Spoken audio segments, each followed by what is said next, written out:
welcome to Channel. So guys, ndayani inyaya ya titi na fifi. So ndiudziwo zvamunofunga panyaya iyi guys. Titi since paitika zvese izvi titi havasati vakomenda o kana kutaura something semunhu public figure. We know kuti titi kana pakaitika nyaya vanomhanya nyangwe yavo chaivo vanomhanya zvekudaro kuti uyo unozotaura chii chaitika and stuff o kana kuzama kuda kukomenda vamwe vanhu. Handisati ndaona titi vakomenda anyone or chichi.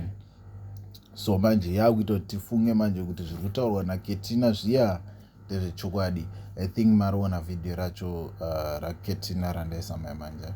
So guys, ndiudziwo zvamunofunga nepamusoro pamaititi nenhau yekusakomenda o kana kutaura anything about nyaya yemwana. So guys, ndiudziwo zvamunofunga down below comment section. Tobatana pa next video.